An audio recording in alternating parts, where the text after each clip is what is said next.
Okay, on this edition of the Penn State Blitz on PennLive, we're getting so close, but James Franklin has not named a quarterback yet. We'll discuss that. What's left to discuss on offense? Any position battles up for grabs? On defense, same story. A couple positions up for grabs. And finally, as always, it's going to be the Penn State Mailbag.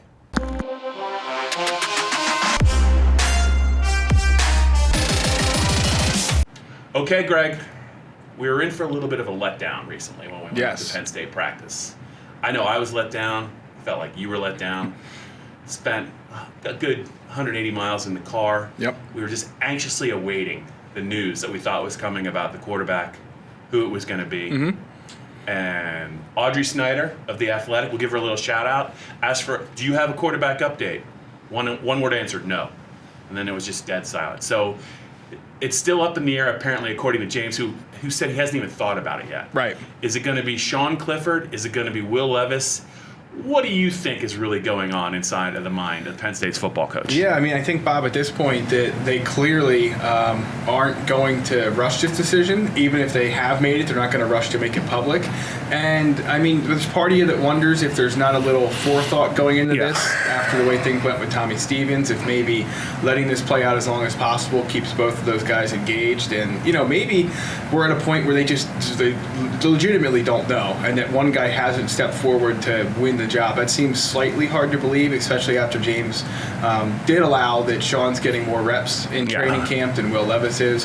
So I think, obviously, Clifford's been a leader in the clubhouse since really the end of the Citrus Bowl.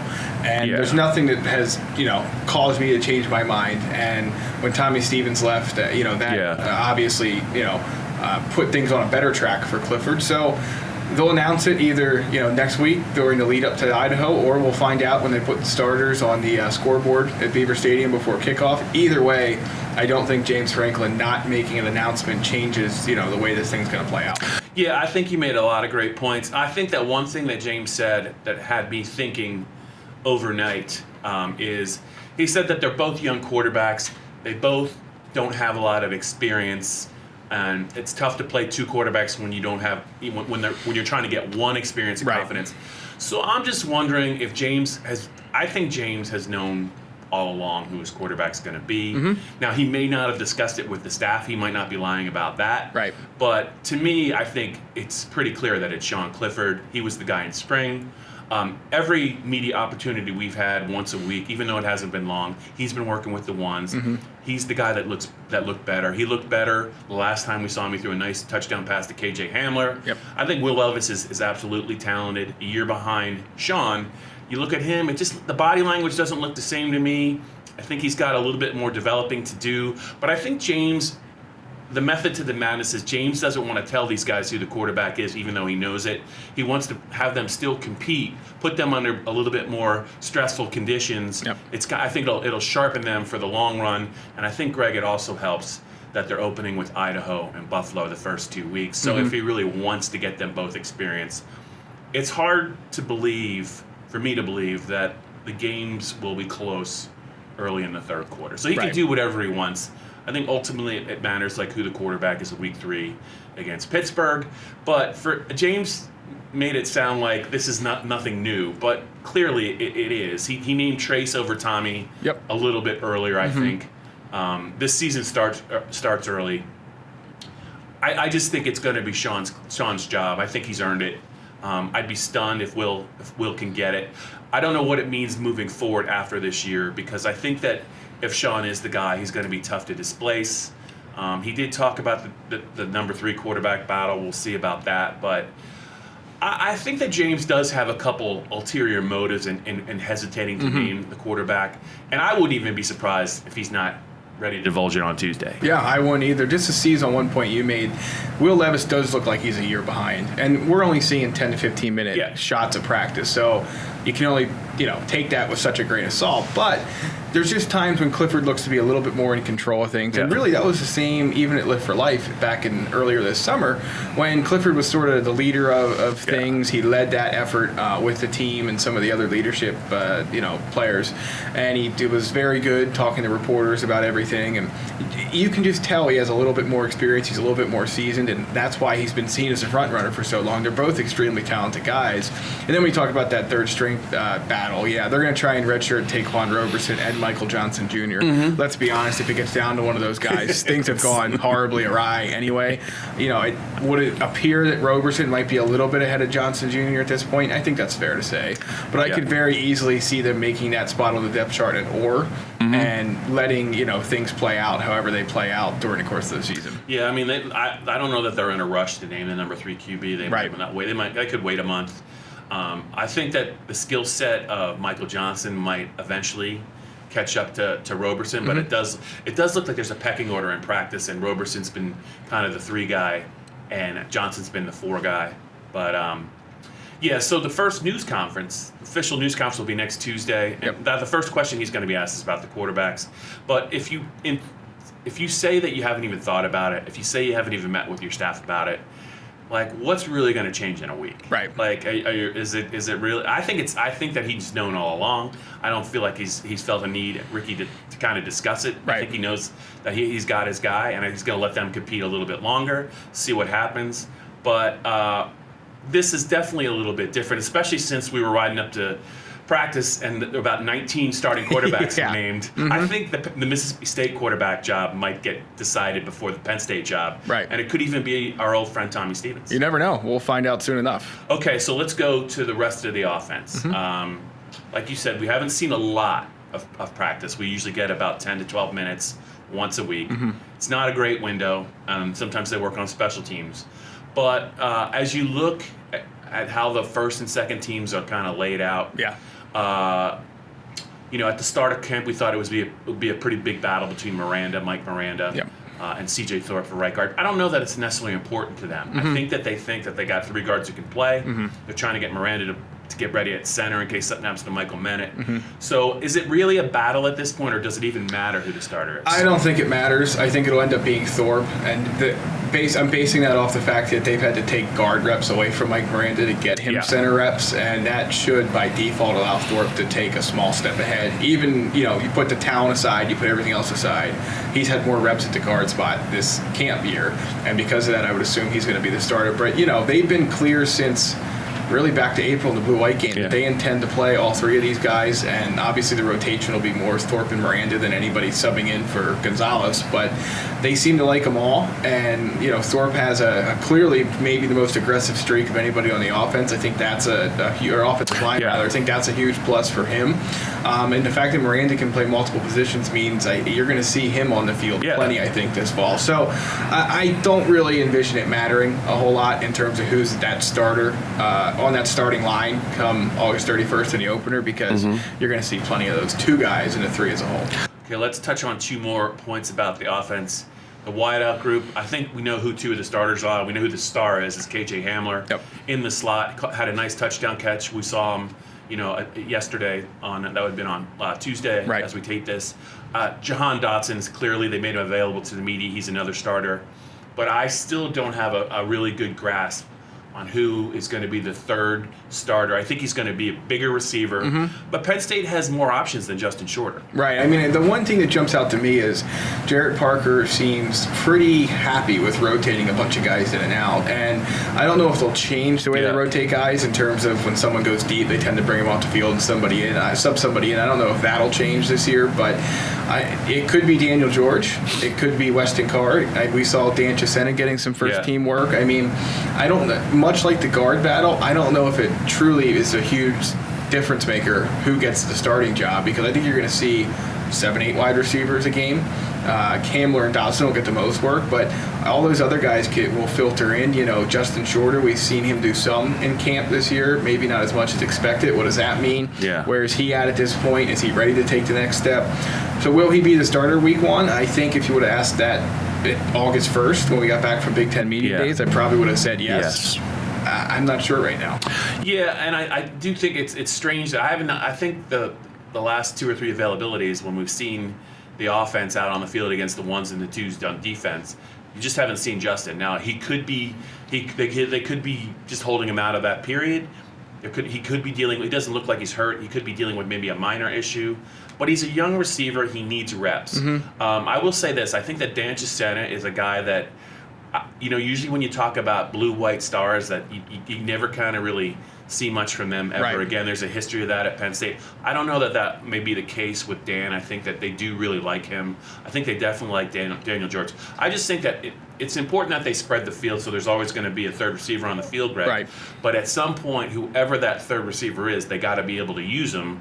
Our defenses are going to still they're going to constrict on KJ, and they're going to constrict on Freiermuth. Right, and the fact of the matter is, again, no matter whether Matt Kippenhammer, Daniel George, Justin Shorter, Weston Carr, Dan Chisena, whoever starts at that third wide receiver spot, I don't think it matters. And even beyond that, you now have Nick Bowers, who you can take a receiver off the field and get him onto the field. So I think you'll see more rotation than anything else. Could it be a detriment to these guys' stats? Yeah, of course. But will it make this offense better as a whole to have that many options? I don't think there's any question about that. Okay, it's time to talk defense. Yes. This is, I think, going to be the strength of the team without question, or definitely early in the season, while the new quarterback and some of the new skilled players kind of get a little bit more experience.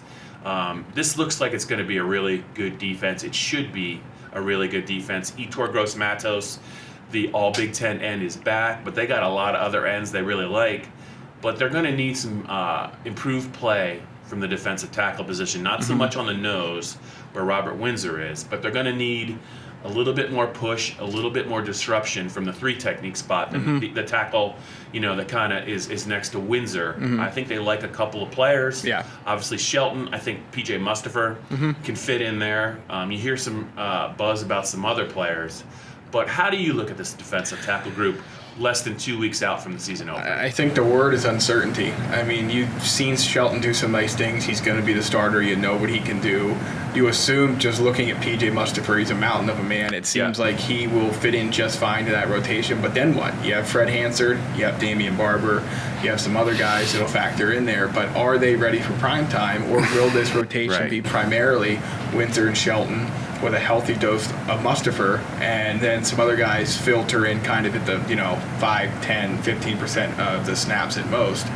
I think they go into the season that way and see how things shake out, but it's not as clear cut there. To me anyway, it's not as clear cut as they probably would like it to be at this point in camp. Yeah, and you wonder if the young linebackers were a little bit further along. I'm talking about Brandon Smith especially. When you have Micah and you have Jan Johnson and you have Cam Brown, ideally you could make a strong case that almost a modified 3-4, where you get Brandon Smith on the field at inside linebacker with Jan Johnson and Cam Brown and Micah outside. Yep. That might be their best front seven, especially if they're kind of still looking for pieces at the defensive three technique spot. I don't know if that they're really there yet, but you just wonder down the road if a kid like Brandon Smith would continue to develop. If you could almost see a package like that. Mike has been hinting at some stuff they're going to do this year. I just don't know if the goal is to get your best 11 defenders on the field. Right. And they're struggling a little bit at defensive tackle. Like, how do you kind of manage that? Yeah, I mean, we saw last year at times they would go to that interesting sub-package where sometimes Ryan Buchholz would kick inside, sometimes another defensive end would kick inside, and it would give them a different look, kind of what you're talking about with getting, and I think they usually brought another corner onto the field in that package, but a linebacker would make plenty sense as well. I think the one thing we know about Brent Pry is he's not afraid to try new things, and one way to maybe mitigate that, if they feel the need to, would be to try something like that. I think with his defense being, what is James Franklin calling it? Long, fast, aggressive, athletic, lean. I mean, the only thing they're lean on is maybe a deeper defensive tackle rotation. So what's one way around that? It's what you mentioned. I mean, they have any number of options. So I think they'll try some things in a non-conference slate. They're not going to show future opponents everything they're going to do. But you're right. This is not an Appalachian State opener where either of the first two teams are threats to beat you. At least they shouldn't be. So the more time to experiment some things, I think, the better. And for a group that's breaking in some new faces, they probably couldn't ask for a better slate to start with. In his 6 years at Penn State, can you ever remember James talking about a defense the way he's talked about this defense in the preseason?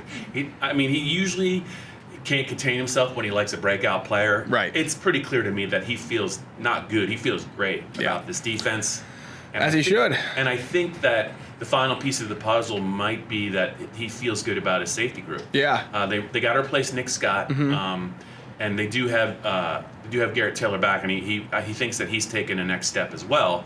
But I think the more important thing is he feels like they still have, after Garrett Taylor, another 3 safeties who could play. The one thing I found most interesting from talking to Tim Banks, the safeties coach, co-defensive coordinator, during Tuesday's practice was that he feels like he can flip these guys around back there between field and boundary, boundary and field, and have no real drop off.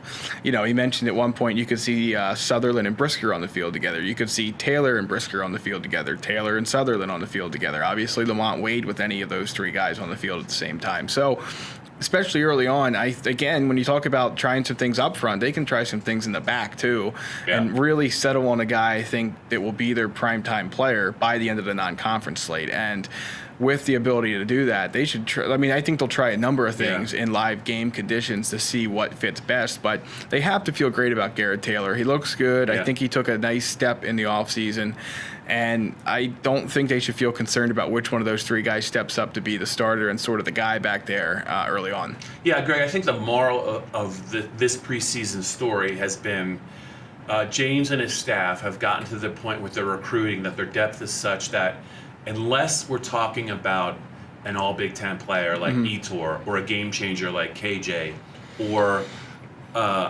just a young superstar like Micah Parsons at linebacker, it almost doesn't matter who starts. Right. Because they're going to play them all, and they're going to play their best players in the fourth quarter. They're going to ride the hot hand, whether it's at running back, whether it's at receiver, whether it's at corner, whether it's a matchup problem. I just think that's going to be the way that Penn State football progresses. I think we probably shouldn't focus as much on projected starters, but maybe who are the extra guys that are going to play. And it looks like this team will be his most deepest team, and this really does bode well for them because they play some tough games late. Yeah, no doubt. One news note, John Patrician, speaking of safeties, transfers to Pitt, grad transfer. Traitor. Eligible for the last 2 seasons there. Unbelievable. He just got on the field on Wednesday, so Pat Narduzzi doesn't seem to be too sure what his role would be, but he is obviously no longer with Penn State football program. Transfer portal strikes again. Indeed. Just when you think it's over. It never ends, Bob. Over. Okay, the portal's always open. We're going to wrap it up here with the Penn State mailbag. I hope you got some good stuff because I might have been a little lax in my preparation this morning as far as trying to puzzle you with weird questions. I like it. All right, let's start with this. So the season pretty much unofficially kicked off at Big Ten Media Days in July. We've heard James Franklin talk in Chicago at the team's media day, and now following 3 practices, I believe? Let's go with 3. Let's go with 3, sure. So moral of the story is we've seen some camp action. We've heard from Franklin a lot, some other coaches, some players.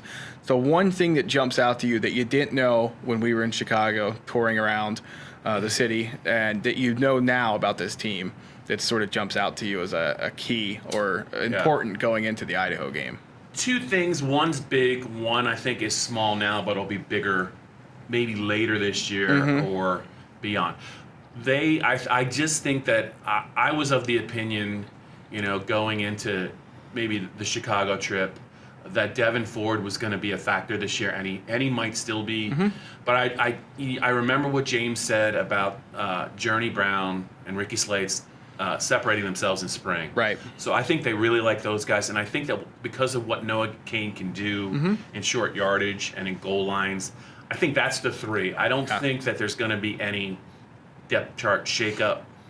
Those guys look like they're ready to play, and they're going to play all of them. James hinted at maybe holding some guys, maybe not playing them early in the season. And this would be freshmen that might redshirt, right? To save their red shirt, not playing them early to burn possible redshirt games in case there's injuries down the line. I'm wondering if Devin Ford is a guy that maybe is going to be one of those guys. But even though he's super talented, he might just not be ready to crack the 3 ahead of him. Right. And I don't know that they're gonna try and play him a couple of games because he means a lot to the future. The other thing is, I was always of the opinion that Caden Wallace, the offensive lineman that's maybe one of the best offensive linemen in the class, he was probably going to be a guard. He's like 6'5", 330. He's a tackle. Right. They're looking at him as a tackle.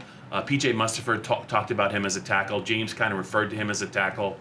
And a talent like that, who's, I would say after Will Fries and Rashid Walker, I don't know that they really had a 3rd or 4th tackle they felt great about. Right. I think that Caden Wallace is a guy that now and in the future is going to give that tackle room a shot of juice. Yeah. And I think that's going to be one of those things that might be a team strength.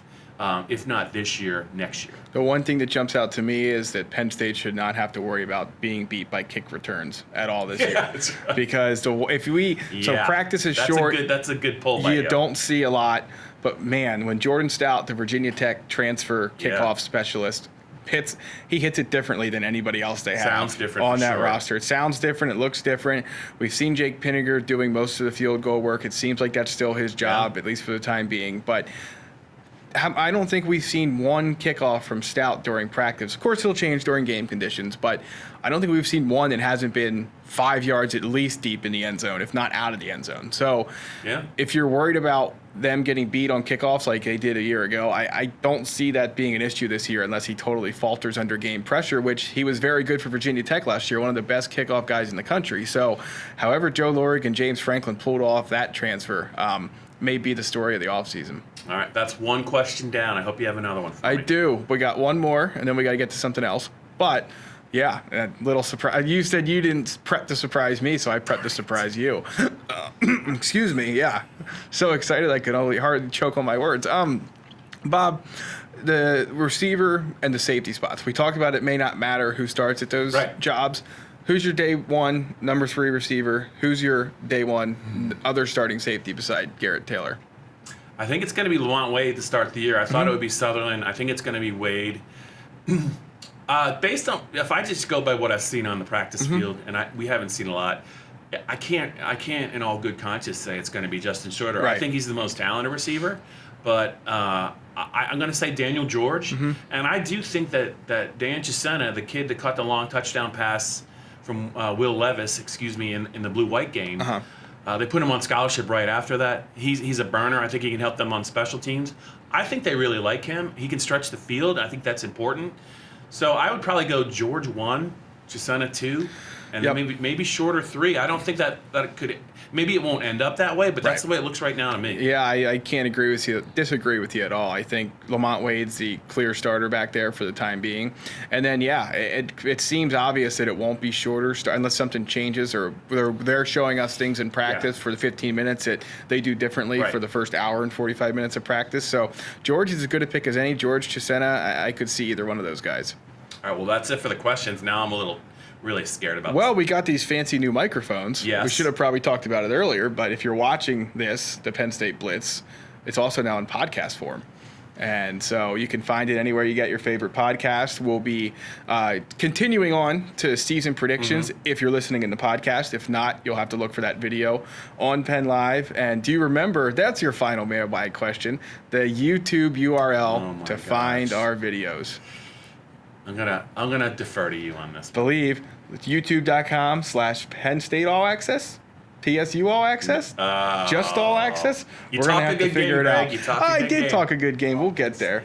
That's what it is. youtube.com/All Penn State. There you go. So keep listening if you're on the podcast, or check out that video as Bob and I get ready to make some picks. We will commit to memorizing that darn website's name, and we're gonna nail it next week.